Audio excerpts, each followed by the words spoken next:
मोहम्मद वैस, मेरे चैनल का नाम है स्काई इमिग्रेशन कंसल्टेंट्स। आपसे बहुत अरसे बाद मुलाकात हो रही है, तकरीबन एक हफ्ते बाद। उसकी वजह ये थी कि मीरपुर आज़ाद कश्मीर यानी मीरपुर डिस्ट्रिक्ट में लॉकडाउन लग गया था, जो कल रात को ही ख़त्म किया गया है। अब हमारे ऑफिस ऑपरेशनल हो चुके हैं, अब हमारे ऑफिस विज़िट कर सकते हैं। जिन लोगों ने हमसे रब्ता किया था मालूमात लेने के लिए, या जो लोग हमारे ऑफिस विज़िट करना चाहते हैं, हमने उनको कहा था अभी लॉकडाउन की वजह से आप विज़िट ना करें, तो अब हमारे ऑफिस विज़िट कर सकते हैं। अगर आप कोई इन्फॉर्मेशन लेना चाह रहे हैं, इन्फॉर्मेशन के लिए भी ऑफिस विज़िट कर सकते हैं। अगर आप हमसे कोई सर्विस लेना चाह रहे हैं, तब भी हमारे आप ऑफिस विज़िट कर सकते हैं।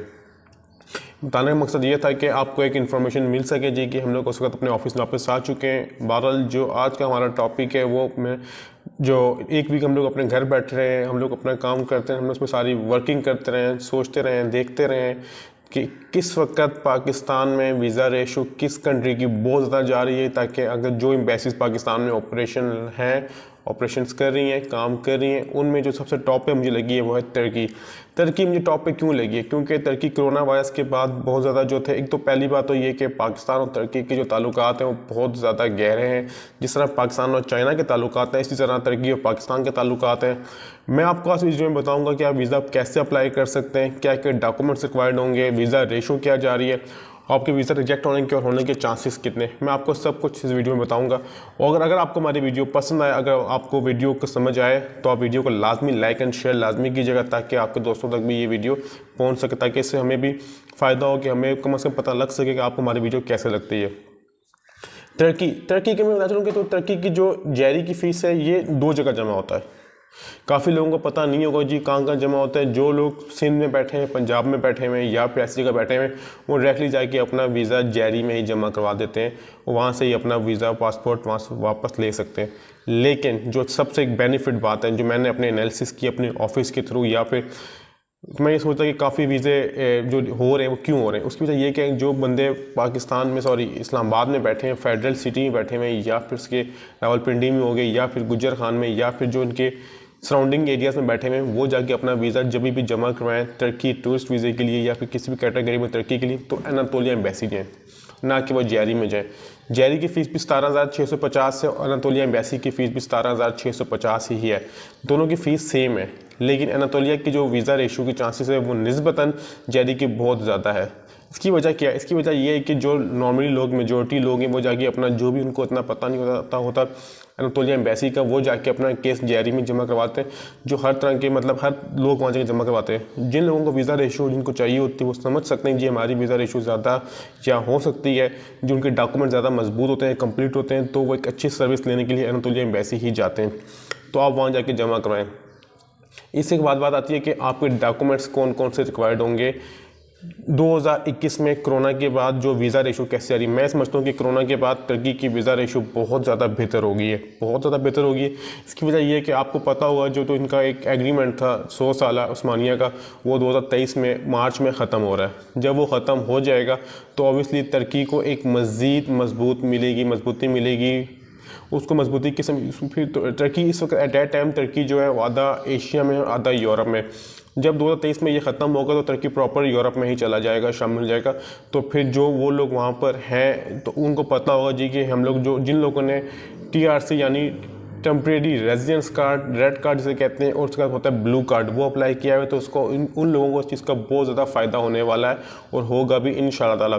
मैं आपको आने वाली वीडियो में बताऊंगा कि ब्लू कार्ड और रेड कार्ड किस तरह हासिल किया जा सकता है, इसमें क्या फ़र्क होता है, मैं आपको अपने आने वाली मज़ीद वीडियो में बताऊँगा। लेकिन जो आज की बात है डॉक्यूमेंट्स आपको कौन कौन से रिक्वायर्ड होंगे, मैंने आपको ये तो बता दिया कि इसकी फ़ीस 17,650 है जो आपको पे करनी पड़ती है अनातोलिया एम्बेसी में जाके।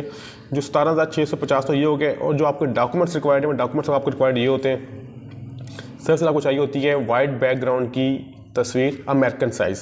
अमेरिकन साइज़ क्या होता है? अमेरिकन साइज़ होता है 2x2। आपको तस्वीर चाहिए होगी वाइट बैकग्राउंड में अपलोड करने के लिए, ऑनलाइन फॉर्म है। उसके बाद आपकी आती है प्रॉपर्टी डॉक्यूमेंट्स। आपके प्रॉपर्टी डॉक्यूमेंट्स क्या होते हैं? अगर आपकी कोई प्रॉपर्टी है पाकिस्तान में या कहीं पर भी, तो आपको वो रिक्वायर्ड होगी, अंग्रेज़ी में आपको रिक्वायर्ड होगी, आपको उसको ट्रांसलेट करके करना पड़ेगा। इसके बाद आपको रिक्वायर्ड होता है आपका जो आपकी एक चीज़ होगी FRC। अगर आप सिंगल हैं तो आपको सिंगल FRC लगानी पड़ेगी। अगर आप मैरिड है तो आपको FRC 2 लगाने पड़ेंगे। FRC एक होगा बीवी बच्चों के साथ, एक हो जाएगा आपका सिबलिंग्स के साथ, पेरेंट्स के साथ। इसके साथ अगर आप मैरिड हैं तो आपको MRC भी लगाना पड़ेगा। MRC होता है मैरिज रजिस्ट्रेशन सर्टिफिकेट। उसके बाद आपका आता है जो आपकी पासपोर्ट है, आपका जो करंट पासपोर्ट है, आपका पहला पासपोर्ट है तो आपको ऑब्वियसली वो तो जमा करवाना पड़ेगा। लेकिन अगर आपकी कोई प्रीवियस पासपोर्ट है वो उस पर कोई स्टैम्प्स या स्टिकर्स लगे हुए तो आपको उनकी कलर फोटोकॉपी भी जमा करवानी पड़ेगी। उसके बाद आपके आता है बिजनेस। अगर आपका कोई बिजनेस है तो आपको बिजनेस डॉक्यूमेंट्स लगाने पड़ेंगे, business visiting card, letter head. उसके बाद अगर आपके कोई चैम्बर के डॉक्यूमेंट्स हैं या आपके टैक्स के डॉक्यूमेंट्स हैं MBR के, आपको वो लगाने पड़ेंगे। अगर तो आप जॉब कर रहे हैं तो आपको NOC लेटर, जो कंपनी आप जिस कंपनी में जॉब कर रहे हैं उसके लेटर हेड पे आपका आपको साइंड आपको चाहिए होगा पेपर, जो आपका CEO है या ऑनर MD है वो आपको उस पर रिटर्न करके प्रिंट करके उस पर आप लिखेंगे सारा कुछ कि जी मेरी ये जॉब है, ये डेजिग्नेशन है, इसकी ये डेजिग्नेशन है, इतने से काम कर रहा है, इसकी ये सैलरी है, तो वो नीचे आपको अपने स्टैंप लगा के साइन करके प्रोवाइड कर देंगे। और साथ आपको अगर अपना केस मजबूत करना चाह रहे हैं तो आपको कम से कम लास्ट 3 सैलरी स्लिप्स भी लगानी पड़ेंगी, कम से कम 3 स्लिप्स। और साथ ही आपको लगानी पड़ेंगी जो आपकी, इसके बाद आपको लगाना पड़ेगा लास्ट 3 मंथ्स की बैंक स्टेटमेंट। उसका क्लोजिंग बैलेंस कम से कम 5 से 4 लाख, 4 से 5 लाख ऊपर होना चाहिए, ताकि आपको देखें, मैं आपको आगे से बताऊंगा इस वीडियो में आगे कि आपको बैंक स्टेटमेंट 4-5 लाख क्यों मिनिमम इतना होना चाहिए, मैं बताता हूँ आपको आगे चल के। इसकी बात यह है कि अगर आपकी बैंक स्टेटमेंट होगी, आपको अगर आपकी ट्रैवल हिस्ट्री है अच्छी स्ट्रॉन्ग है तो आपकी वीज़ा रेशियो मजीद बेहतर हो सकता है। अगर आपकी ट्रैवल हिस्ट्री इतनी स्ट्रॉन्ग नहीं है तो आप कोशिश करें कि आप टर्की से किसी भी तरीके का इन्विटेशन लेटर मंगवा सकते हैं। इन्विटेशन लेटर कैसे मंगवा सकते हैं मैं आपको बताऊंगा नेक्स्ट वीडियो में कि इन्विटेशन लेटर क्या से मंगवाना है, किस तरह मंगवाना है, कौन सी कंपनी से मंगवाना है, ये हो जाएगा। और जो सबसे मेन चीज़ आपको चाहिए होता है टर्की के लिए पोलियो कार्ड। पोलियो कार्ड आपको कहाँ से बनता है? इस पोलियो कार्ड की कोई फीस नहीं होती, आपको ये बनेगा किसी भी अपने DHQ यानी डिस्ट्रिक्ट हेडक्वार्टर जो हॉस्पिटल होता है, या फिर अगर आप किसी गांव में या फिर किसी कस्बे में रह रहे हैं वहाँ पर जो भी आपका सरकारी होगा अस्पताल छोटा सा जिसे कहते हैं रूरल हेल्थ सर्विस हो गया, इस तरह का आपको वहाँ से भी बन जाएगा, इसकी कोई चार्जेस नहीं होते। इसके बाद आपके आती है ट्रैवल इंश्योरेंस, होटल रिजर्वेशन और टिकट रिजर्वेशन। जो होटल रिजर्वेशन होती है वो आपकी होती है अनपेड होती है, सिर्फ रिजर्वेशन होती है आपकी। जो आपकी ट्रैवल प्लान्स डेट्स होते हैं आप उसके मुताबिक मेंशन करते हैं जी कि हमने फ़लान तारीख से फ़लान तारीख तक वहाँ जाके रहना है, ये हमारे होटल का नाम है, ये हमारी वेरिफिकेशन हुई हुई है। जो टिकट रिजर्वेशन भी होती है वो भी यही होती है, वो भी डमी होती है, वो भी आपकी सेम डेट्स की होती हैं जो आपकी डेट्स आपकी प्लानिंग होती हैं होटल रिजर्वेशन और टिकट रिजर्वेशन के साथ लास्ट में आता है ट्रैवल इंश्योरेंस। ट्रैवल इंश्योरेंस आपकी होती है कि अगर इन केस आपका कोई हादसा हो जाए, कोई मसला हो जाए, तो आपको जिस कंपनी की आप इंश्योरेंस करवा रहे हैं, अपने आपको इंश्योर्ड करवा रहे हैं, वो आपका सारा जो भी आपका मेडिकल का सारा वो कंप्लीट करे, फुलफिल करेगी। आजकल जो ट्रैवल इंश्योरेंस चल रही है वो चल रही है जी के कोविड-19 के साथ। आपको कोविड-19 भी करवाना पड़ेगा क्योंकि ये नेसेसरी हो गई है कोरोना की वजह से।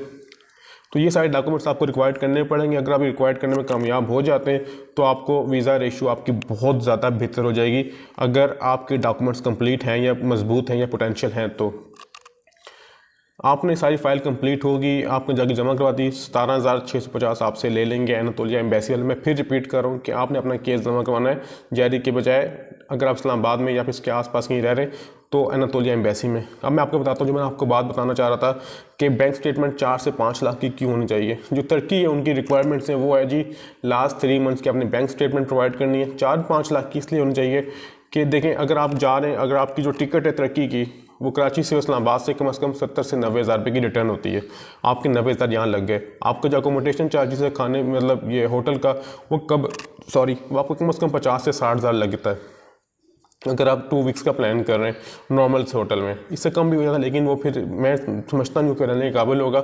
आपका 50 से 60 हज़ार यानी आपका हो गया 1.5 लाख तकरीबन। उसके बाद आपका जो शॉपिंग का होगा, खाने पीने खर्चा होगा, कम से कम आपका 50,000 से 80,000 रुपये वो लग जाएगा, यानी आपका 2.5 लाख तक से 2,30,000 से 2.5 लाख पे आपका एक्सपेंस यहाँ लगेगा। आपके कम से कम अगर आपके पास पड़े हुए 3 लाख रुपए हैं, अगर आप जाके 2.5 लाख पे वहाँ लगा देंगे तो वीज़ा ऑफिस तो वही कहेगा जी ये बंदा जा रहे हैं छुपने के लिए, डंकी मारने के लिए, या फिर तुर्की से आगे यूरोप जाना चाह रहा है। क्यों? इसकी पीछे इतनी मजबूत जॉब भी नहीं है, इसका बिजनेस भी नहीं, इसके पास है ही 4 लाख रुपये, 2.5 लाख रुपये यहाँ लगा देगा। जब वापस आएगा तो ये पैसे कहाँ खर्च करेगा? क्या ये चीज़ इसके पास जो 4 लाख पड़े हैं इसे भी उड़ाने के लिए जा रहा है?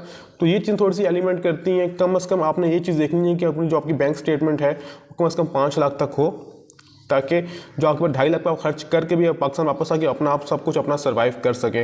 अगर आपके अकाउंट में 2.5-3 लाख ही पड़े हुए हैं तो आप 2.5-3 लाख की जगह उड़ा देंगे तो आपका पैसे कमाने जाके विजिट का कोई मकसद नहीं बनता। मेरे ख्याल से वीज़ा आपको कभी इस तरह वीज़ा नहीं देगा।